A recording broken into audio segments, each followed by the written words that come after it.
എടുത്ത് പറയാനായിട്ടുള്ളതെന്ന് വെച്ചാൽ നല്ല ഫൺ എലമെന്റ്സ് ഉള്ള മൂവിയായിരുന്നു. പ്രധാനമായിട്ട് പറയേണ്ടത് ബേസിൽ ജോസഫിന്റെ അഭിനയമാണ്. നന്നായിട്ട്, അതുപോലെ ജീതു ജോസഫിന്റെ കുറച്ച് ത്രില്ലർ എലമെന്റ്സിലൂടെയും കടന്നു പോയിട്ടുള്ള ഫിലിമാണ്. സെക്കൻഡ് പാർട്ട് എന്തായാലും നന്നായിരിക്കും പ്രതീക്ഷിക്കുന്നു. നല്ല കോമഡിയാണ്, ചിരിക്കാൻ ഒത്തിരി ഉള്ള ഫിലിം. എല്ലാരും നന്നായിട്ട് അഭിനയിച്ചു. നല്ല ഒരു ഇൻട്രസ്റ്റിംഗ് ട്വിസ്റ്റുകളൊക്കെ ഉള്ള കുറെ ട്വിസ്റ്റുകളൊക്കെ ഉള്ള നല്ല പടമായിരുന്നു. ഫുൾ കോമഡി, തുടക്കം മുതൽ അവസാനം വരെ കോമഡിയാണ്.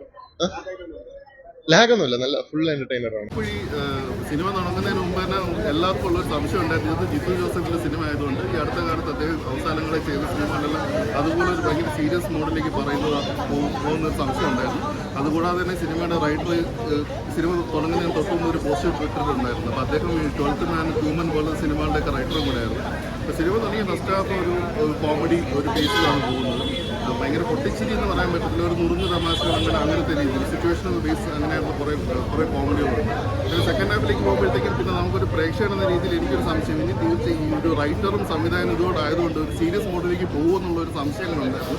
പക്ഷെ അങ്ങനെയല്ല, പിന്നെ വീണ്ടും അത് കോമഡി ട്രാക്കിലേക്ക് വന്ന് നിൽക്കുന്ന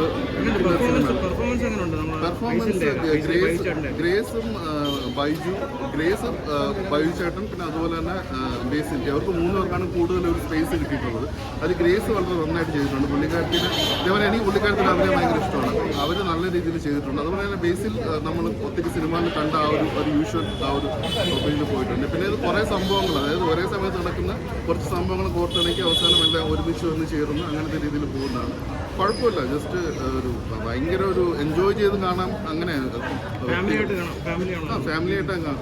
കാണാം. പിന്നെ ഇതിൻ്റെ അവസാനം വീണ്ടും ഒരു ടൈലൻഡ് എന്നല്ല, ഒരു അടുത്ത സിനിമയ്ക്കുള്ള ഒരു സ്കോപ്പിൻ്റെ ഒരു ചെറിയ രീതിയിൽ മേ ബി കണ്ടിന്യൂ എന്ന് പറഞ്ഞിട്ടാണ് നിർത്തിയിരിക്കുന്നത്. കാരണം ഇത് എന്തിനാണോ ഇതിനകത്തൊരു കാര്യം അത് കംപ്ലീറ്റ് ആവുന്നില്ല, അങ്ങനത്തെ ഒരു ഇതുണ്ട്.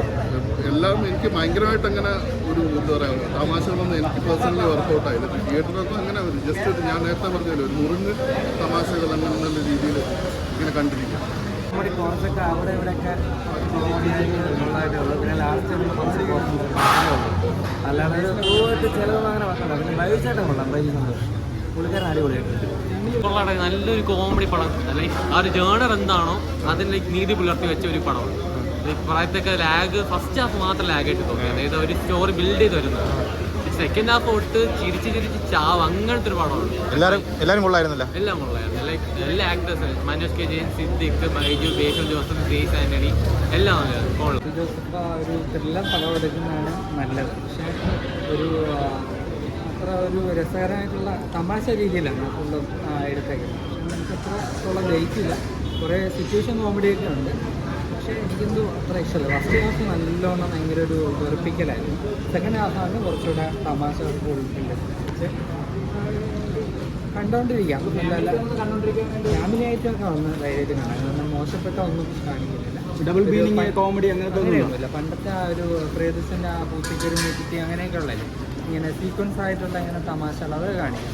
പക്ഷേ അത് ഇത്ര ഭയങ്കര എറിക്കുന്ന തമാശകളൊന്നും അല്ല. എന്നാൽ പോലും കോമഡി ജോണർ ജിത്തു ജോസഫിന് അങ്ങോട്ട് കൈകാണുന്നില്ല. ജോസഫിനെ പറ്റിയതെന്ന് പറഞ്ഞാൽ നമ്മുടെ അതിൻ്റെ ജിത്തു ജോസഫിനെ വേണ്ടപ്പോൾ ഞാൻ വിചാരിച്ചു വല്ല ത്രില്ലറൊക്കെ